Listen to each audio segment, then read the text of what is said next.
हमारा जो टॉपिक चल रहा है सर्व शिक्षा अभियान पेपर सेकंड में। तो आज बच्चों जो है इसका हमने जो इससे पहले के कलांशों में हमने सर्व शिक्षा अभियान के तहत स्कूलों में क्या क्या फैसिलिटीज दी जा रही हैं, क्या इसका मैनेजमेंट स्ट्रक्चर है, क्या इसका फाइनेंशियल स्ट्रक्चर है और इसकी क्या फीचर्स विशेषताएं, वो सारा कुछ बच्चों हमने इसका डिस्कस कर लिया है। आज इसमें जो बच्चों हम डिस्कस करेंगे वो है provision under SSA for girls SC ST childrens. तो भाई उन बच्चों के लिए जो गर्ल्स हैं या SC ST कास्ट से जो संबंध रखते हैं उनके लिए इसमें क्या प्रोविजन किया गया है, उनके लिए इसमें क्या क्या क्या बातें इसमें बच्चों के एजुकेशन के लिए जो बिल्कुल शेड्यूल्ड ट्राइबल एरियाज में है, लड़कियों की शिक्षा के लिए और जो अनुसूचित जातियों के अनुसूचित जनजातियों की बच्चों की शिक्षा के लिए सर्व शिक्षा अभियान में क्या क्या बातें स्पेशल कही गई हैं,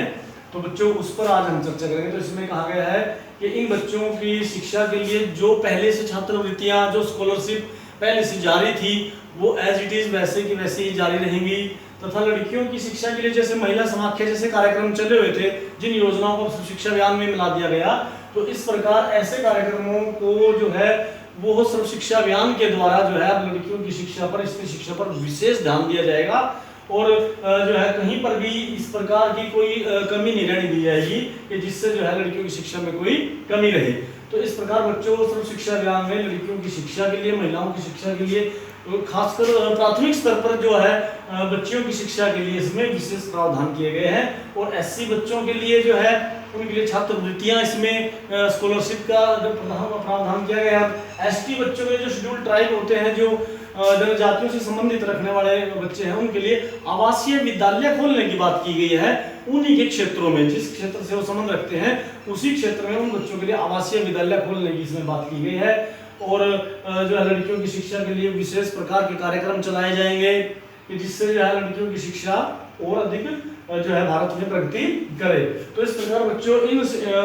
इसमें जो है SSA के तहत जो है बहुत सारा प्रोविजन इन बच्चों के लिए जो है किया गया है। किताबों की बात कही गई है, विद्यालय में पाठ्य पुस्तकें बच्चों को, लड़कियों को, SC ST बच्चों को बिल्कुल फ्री दी जाएंगी। मिड डे मील इनको जो है सभी बच्चों को के लिए कहा गया है मिड डे मील के बारे में। तो और विशेष रूप से इनकी एनरोलमेंट देखी जाएगी कि कितने बच्चे जो हैं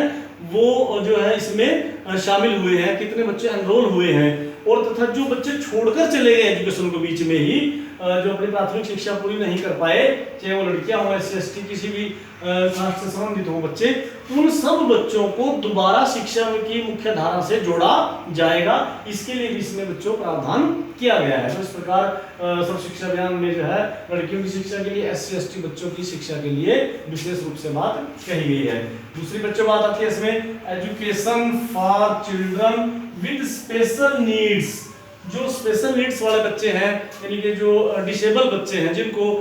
शिक्षा में विशेष रूप से सहायता की आवश्यकता है, ऐसे स्पेशल नीड्स वाले बच्चों के लिए, ऐसे डिसेबल बच्चों के लिए भी सर्व शिक्षा अभियान में जो है विशेष रूप से प्रावधान किया गया है कि ऐसे बच्चों को शिक्षा की मुख्य धारा के साथ ही जोड़ा जाएगा। मुख्य बच्चों के साथ सामान्य स्कूलों में इन बच्चों को पढ़ाया जाएगा, उनकी आवश्यकताओं को ध्यान में रखते हुए उनको शिक्षा दी जाएगी, उनके अकॉर्डिंग जो है स्पेशल टीचर्स लगाए जाएंगे, स्पेशल क्लासरूम की व्यवस्था ऐसे बच्चों के लिए की जाएगी, छात्रवृत्तियां, स्कॉलरशिप ऐसे बच्चों को प्रदान की जाएगी जो स्पेशल नीड्स वाले बच्चे हैं। और ये पता लगाया जाएगा, प्राथमिक स्तर पर ये पता लगाया जाएगा कि किस प्रकार के बच्चों को कैसी आवश्यकता है, तो उसी के अनुसार उनको विद्यालयों में शिक्षा का प्रावधान उन बच्चों के लिए किया जाएगा। और जो स्पेशल स्कूल खोले गए हैं, स्पेशल स्कूल को सामान्य स्कूलों के बीच के कड़ी बनाया जाएगा एक प्रकार से। तो बच्चों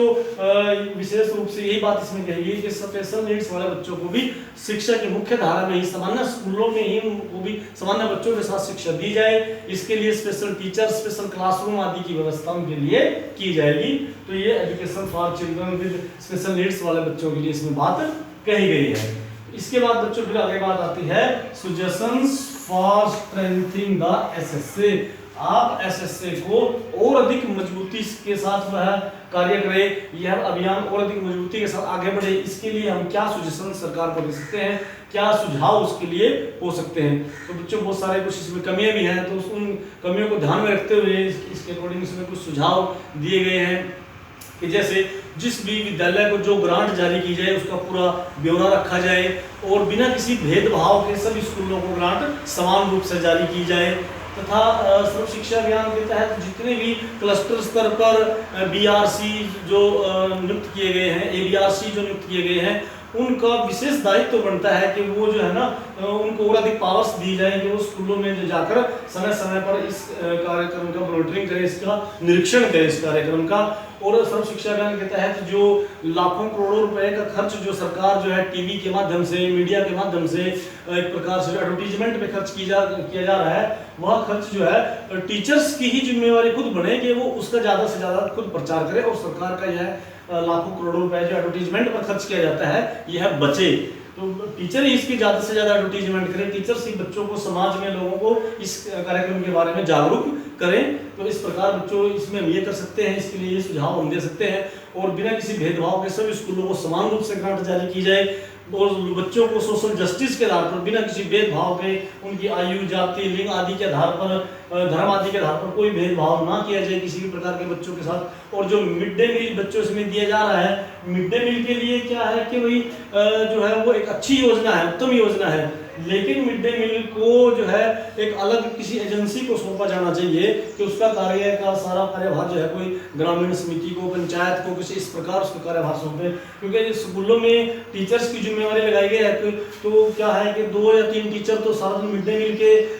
राशन इकट्ठा करने में लगे रहते हैं। शिक्षकों को केवल और केवल टीचिंग ड्यूटी पे ही लगाया जाना चाहिए, शिक्षा देने का ही उनका कार्य है। लेकिन इसमें देखा गया है कि कुछ टीचर तो सारा दिन मिड डे मील के कार्य में ही लगे रहते हैं। दूसरा जो रिकॉर्ड की बात कही है, इसमें जो भी पैसा आता है उसके तहत जितना भी जो भी खर्च किया जाता है उसका एक रिकॉर्ड रखा जाता है। तो टीचर्स को उसके लिए स्पेशल ट्रेनिंग दी जानी चाहिए या रिकॉर्ड बनाने वाले कोई अधिकारी उसके लिए अलग से नियुक्त किए जाने चाहिए। तो इस प्रकार बच्चों कुछ ऐसे सुझाव हैं जिन सुझाव को अपनाकर सर्व शिक्षा अभियान को और अधिक अच्छी जो है ना कि सफलता के आधार पर हम इसको और अधिक जो है कामयाबी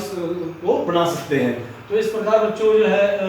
लास्ट में इसका फिर हम कंक्लूजन लिखेंगे कि सर्व शिक्षा अभियान वास्तव में ही एक ऐसी योजना है जिससे जो है वो प्राइमरी एजुकेशन के यूनिवर्सलाइजेशन के लिए एक महत्वपूर्ण भूमिका इसने निभाई है। तो प्यारे बच्चों, इस प्रकार जो है आज के इस क्लास में हमने provision under SSC for girls, SC ST children इस बारे में पढ़ा और education for children with special needs वाले बच्चों के लिए क्या क्या इसमें बतलाया गया है और suggestions for strengthening the assessee और एसएससी को किस प्रकार और अच्छे सुझाव देकर इसको हम किस प्रकार और मजबूत बना सकते हैं। तो वो सारे सजेशन सुझाव मैंने इसमें डिस्कस किए हैं, चर्चा की है। तो इस प्रकार बच्चों आप इस क्वेश्चन को लास्ट में इसका कंक्लूजन आएगा। यदि परीक्षा में यह लिखना है पूरे 16 नंबर में तो इसके इंट्रो से लिखकर इस प्रकार जैसे मैंने आपको बताया है वो सारे पॉइंट्स इसमें देकर ऐसे इस क्वेश्चन को हम पूरा लिखेंगे। मैं आशा करता हूँ कि सर्व शिक्षा अभियान कार्यक्रम आप अच्छे से समझ पाए होंगे। धन्यवाद।